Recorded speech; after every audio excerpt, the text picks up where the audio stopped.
Welcome to the Money and Meeting podcast, where we go beyond the numbers to help you worry less and live more. I'm Damon Latanzi, and I'm joined here today by my colleague, Joe Cahill. Joe, welcome. I think this is your inaugural voyage into the podcasting world. It is, first time. I'm really excited about this conversation too, because retirement isn't just about the financials. There's an identity shift involved too. Absolutely. Most people do focus on the numbers, and there's nothing wrong with having your financial plan and retirement plan buttoned up. But, you know, if you retire on a Friday and you were a CEO or a teacher or a nurse or a doctor or whatever your profession is, on Monday, it begs the question, you know, what are you? Because you're not that thing that you did for 30 or 40 years anymore. And I think a lot of people underestimate the emotional impact and that identity shift that has to happen when they do finally retire.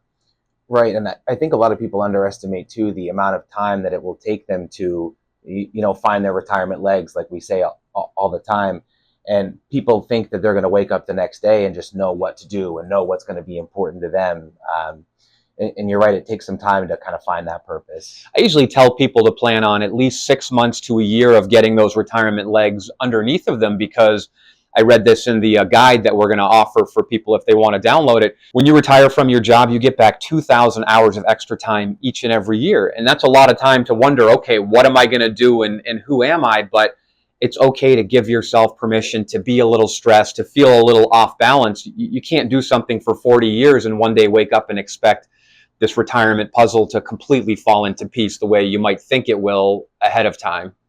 Right. And I think it's important for people to know too that just about everybody experiences this when they retire, right? We talk to a lot of people as they go through this transition. Right. And it's perfectly normal to not know what to do. And it's perfectly normal to not know what's important to you yet. It's going to take time, and you will figure it out. Right. By the same token, don't make that first day that you retire the first time you've ever thought about what you want to do and who you want to be in retirement, right? It's something that as you get closer and into retirement, it does make sense to spend a little bit of time thinking about, how will I spend my time? Who am I going to be? And ultimately, it really comes down to what's important to you. What are your values and your priorities in your life? And that will drive a lot of what you might do and who you might be in retirement.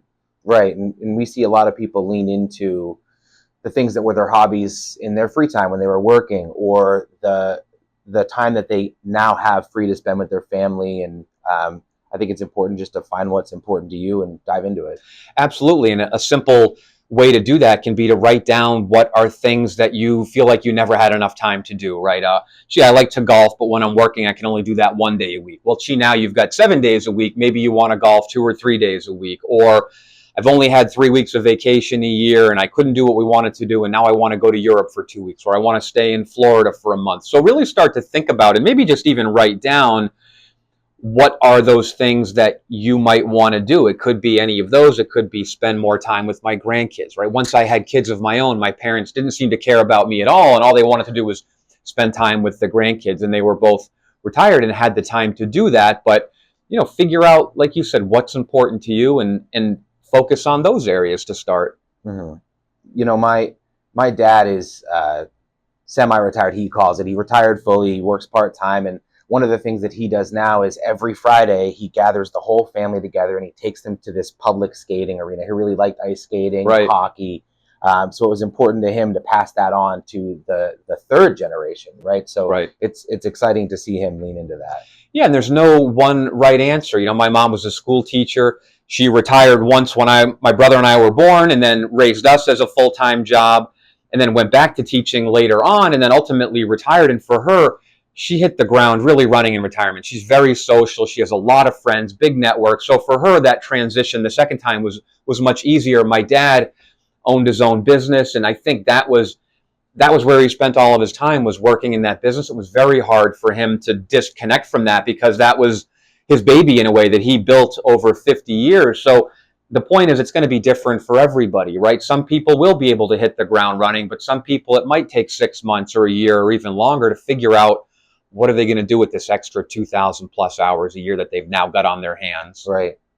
And I think, a lot of the time when you meet new people, the first question is either, what do you do? Right. Or tell me about yourself. So I think it's important to spend some time and think about how you want to answer that once you're retired. Right, because you're not people say, what do you do? Like, I'm a financial advisor, or we're financial advisors. Right. It's a very easy question, but it's sort of like, well, I'm a retiree. And it's like, well, okay, that tells me something about you, but what do you like to do? I'm a retiree who 2 days a week takes care of my grandkids and does this or does that. One of the interesting things about our job is over the years you see the introduction of new interests like pickleball. Right when I was a kid, Right. nobody played pickleball. Maybe you golfed or tennised or swam or something, but now over the years these new hobbies sort of come into existence or become popular, and it's funny to see how people then gravitate onto those new things, which is great. Retirement isn't one slice of time. It's 30 years. There's plenty of time to develop different hobbies and different passions as you get older. Right. And sometimes it's not even the hobby. It's about finding new ways to be social and new ways to interact with other people. You raise a really good point, which is, most of us are wired for social interaction. And a lot of times that social interaction happens in the context of our job, right? We had a live event the other night and you and I did the presenting duties, and afterwards most of the team stayed for dinner, right? So yeah, sure, that's kind of a work event, but it's also a way to connect with your colleagues and, share a meal. And I think most people, when they're working, a lot of that social life that they have is tied up in their job, whether they want it to be or not. And when you don't work anymore and that aspect of your social life is removed from you, who are your people? Is it you and your spouse? Or if you live alone, is it your friends? Like, think a little bit about what your social network will be, because a lot of retirement fulfillment is built around who you spend your time with, right? Right. And we find a lot of people who volunteer in retirement. We have a client who spends his time driving for the American Red Cross, right? Driving platelets from hospital to hospital. Right, blood platelets, right? Yeah. Right. Which is really cool to find a purpose like that, a way to help other people in retirement. Absolutely. And now that you've got years of experience and time and perspective, there are so many different ways for retirees to be engaged in the community. It could be mentoring younger people in their profession, right? I have a couple clients that are retired nurses that teach these classes that other nurses can go to. We've got a lot of clients like the one you mentioned who volunteer in different organizations, because every charity of course needs money, but they also need people's time, and retirees now have all this extra time, and it can be a really fulfilling way to give back and to do something that most of us just don't have as much time to do while we're still working. Right. I met with somebody who was a CPA by trade, and in retirement, she spent her time working at the Council on Aging, helping people do their taxes. Right. And when we talked about it, she said, I just really hope that when I get to the point that I need help, somebody will be there for me. So why not use my time and my expertise to help other people? Right. It's like paying it forward a little bit.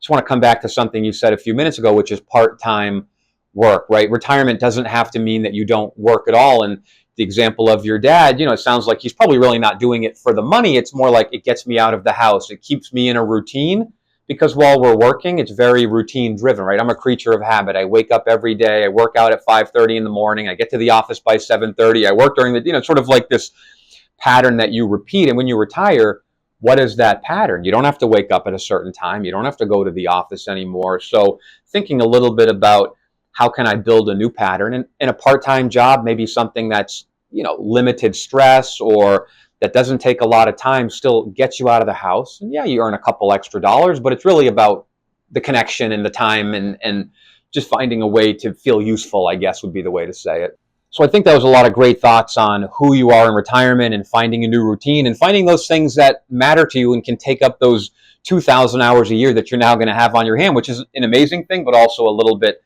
scary. We have a white paper or a guide available. It's 6 Keys to a Happy Retirement. There'll be a link here in the podcast where people can download that and just, read it and use it as a way to sort of think about and give you some perspective on what are the elements of a happy and fulfilling retirement. And I want to come back to what you mentioned in the very beginning, which is the money, right? Of course, the money is important. And when you retire and your paycheck goes away, that in and of itself is a stressful thing, because you're working and saving for 30 or 40 plus years. And then one day you don't have any more money coming in the same way, right? And money's coming out. So maybe talk a little bit about the impact that you've seen that having on people. Absolutely. Yeah, I know I said it's not all about financials, but it's definitely a lot, part right? of it, right? And I think that what I've seen is people do a lot better in retirement when they have a plan in place, right? Because if worrying about, do I have enough money? How much do I have coming in this month? What am I going to do about my bills? Takes you away from focusing on the things you want to do, then it's going to stop you ultimately, right? Like if you want to plan a trip to Disney to bring your grandkids for the first time, Right. or if you want to see Spain finally, and you have hesitation because you don't know whether or not you can afford it, you're probably not going to do it.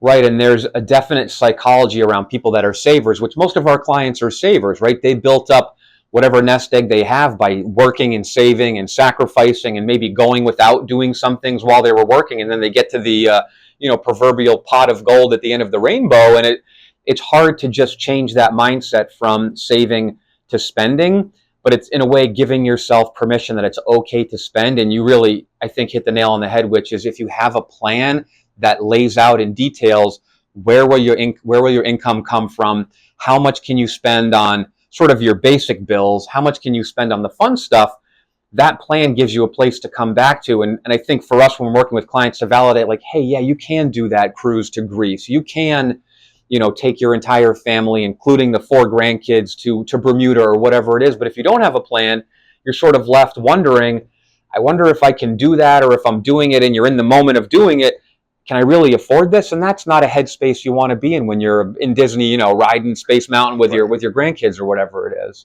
I think that something that surprised me about working in this industry is the amount of time that we spend telling people, hey, wait, you can afford to do that. Right, it's true. Tell me the things you want to do, and I'm going to tell you that you can afford it because we have a plan in place and we have a way to stress test against it and tell you that you're going to be okay. Right. And I think, like we said, it might take 6 months to a year to get that new identity. It might take you 6 months to a year until you really believe that you can do the things in retirement that we're saying that you can do, right? When we're mapping this out using our financial planning software and building out an income plan and an investment plan and taxes and all the things that we do as part of our process, I think it really is about showing people that they can do the things they want to do. I mean, numbers are great, and I love spreadsheets, and I love analysis, but at the end of the day, life doesn't happen on a spreadsheet. And I think for our clients specifically, they really enjoy and appreciate that sort of gentle push we're giving them, like you said, to, hey, you can do that trip, and here's how, and here are the numbers, and like, just go do it, because